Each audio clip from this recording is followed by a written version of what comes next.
Assalamualaikum warahmatullahi wabarakatuh. Perkenalkan, nama saya Binti Asrianti, NIM 2102414010, kelas A1 Informatika, Fakultas Teknik Universitas Islam Makassar.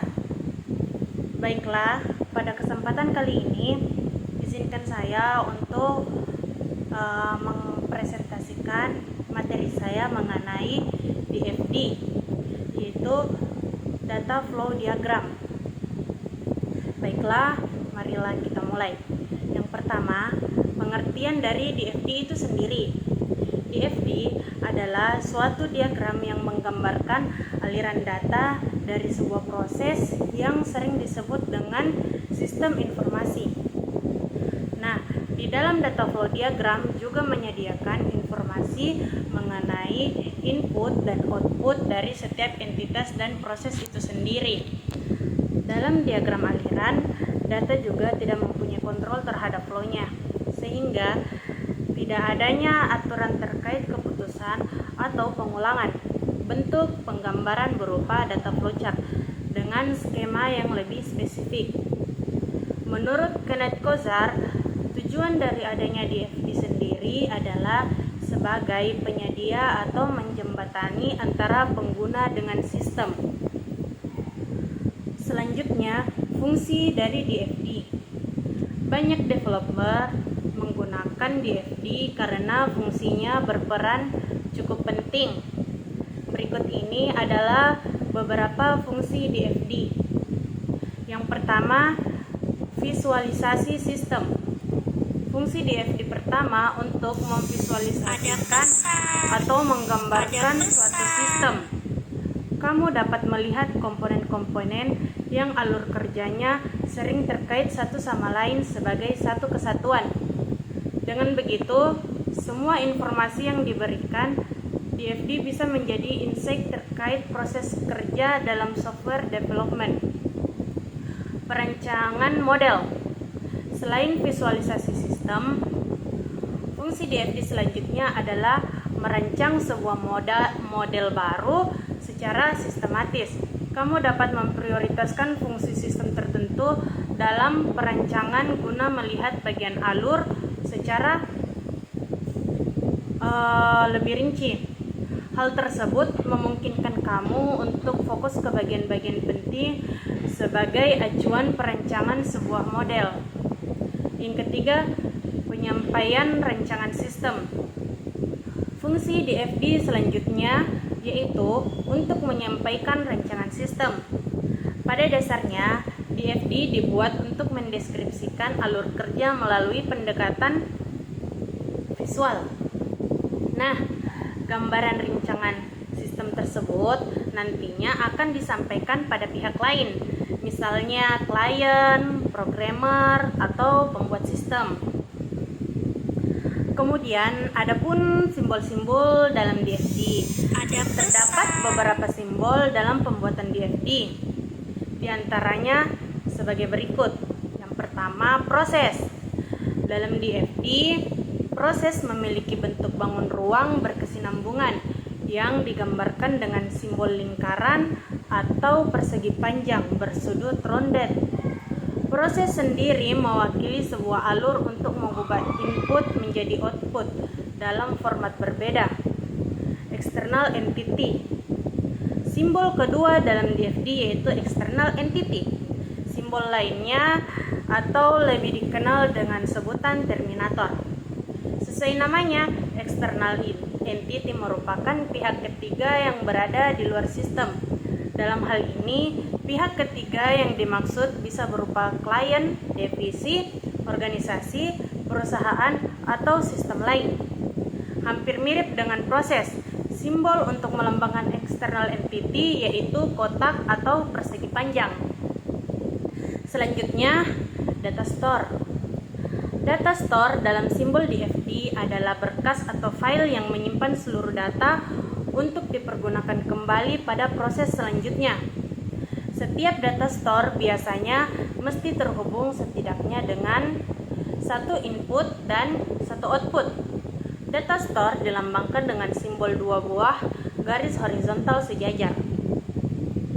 Selanjutnya data flow. Nah, karena fungsi dari simbol data store tadi merupakan penyimpanan data, maka data flow yang mengalirkan data tersebut ke setiap sistem. Dengan kata lain, data flow bisa dibilang sebagai arus data atau informasi antara suatu proses, data store dan terminator. Simbol yang digunakan untuk mewakili data flow adalah tanda panah. Kemudian adapun jenis-jenis dari DFD. DFD memiliki beberapa jenis berdasarkan tahap atau prosesnya, yakni DFD level 0, level 1, dan level 2. Agar lebih paham, berikut ini adalah jenis-jenis DFD. Yang pertama yaitu DFD level 0. Dalam DFD level 0 merupakan diagram yang memberikan gambaran interaksi terhadap pihak eksternal. Jenis satu ini bisa dikatakan sebagai diagram konteks karena hanya mengandung fungsi diagram paling dasar. Selain itu, DFD level 0 tidak memuat informasi yang berhubungan dengan database pada data store untuk keperluan tertentu. Kawan-kawan bisa lihat pada gambar di bawah, itu merupakan salah satu contoh gambar pada DFD level 0.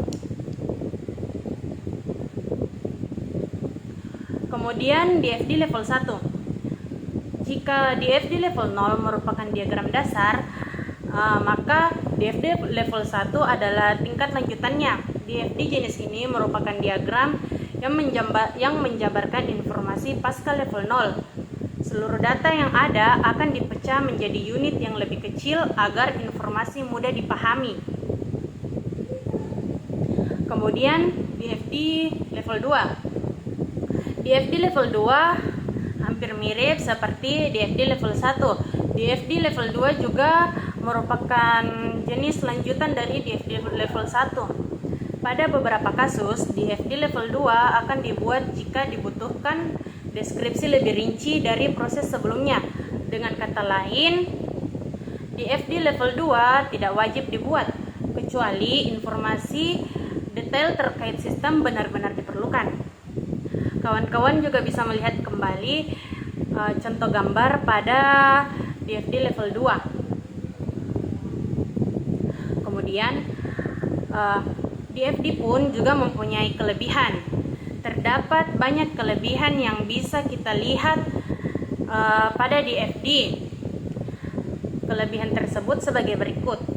Yang pertama, membantu kita untuk memahami fungsi dan batasan suatu sistem. Kemudian sebagai representasi grafis yang sangat mudah dipahami karena membantu memvisualisasikan konten. Mewakili diagram komponen sistem yang terperinci dan dijelaskan dengan baik. Kemudian mengklarifikasi proses mana yang manual dan mana yang otomatis. Selanjutnya menjelaskan semua langkah untuk memproses data. Dan yang terakhir menggambarkan proses secara lebih rinci daripada DFD logis. Kemudian jika suatu sistem itu mempunyai kelebihan, pasti sistem itu pun tidak luput dari kekurangan. Nah, saya akan membacakan beberapa kekurangan dari DFD, yaitu yang pertama, DFD itu memakan waktu lama untuk membuat DFD karena harus disusun terlebih dahulu. Selanjutnya sulit untuk melacak semua aliran data dalam sistem yang kompleks. Kemudian sulit juga untuk mempresentasikan semua aliran data secara akurat. Yang terakhir yaitu manfaat DFD. Pemahaman yang lebih baik. DFD membantu dalam memvisualisasikan aliran data dengan jelas dan mudah dipahami. Hal ini memudahkan dalam memahami sistem secara keseluruhan dan memperjelas hubungan antara berbagai komponen. Yang kedua, identifikasi kebutuhan sistem. DFD menggunakan analis untuk mengidentifikasi kebutuhan sistem dengan lebih baik. Dengan memahami aliran data, analis dapat mengidentifikasi proses yang perlu ditingkatkan atau diubah untuk meningkatkan efisiensi sistem. Kemudian, komunikasi yang efektif. DFD memungkinkan para pemangku kepentingan untuk berkomunikasi dengan lebih efektif. Diagram ini dapat digunakan sebagai alat komunikasi antara tim pengembang manajemen dan pemangku kepentingan lainnya. Kemudian selanjutnya, perancangan yang lebih baik. DFD membantu dalam merancang sistem yang lebih efisien dan efektif. Dengan memahami aliran data secara mendalam, analis dapat merancang proses bisnis yang lebih optimal dan mengidentifikasi area yang perlu diperbaiki. Cukup sekian dari presentasi saya, itulah sekilas mengenai materi tentang DFD atau Data Flow Diagram.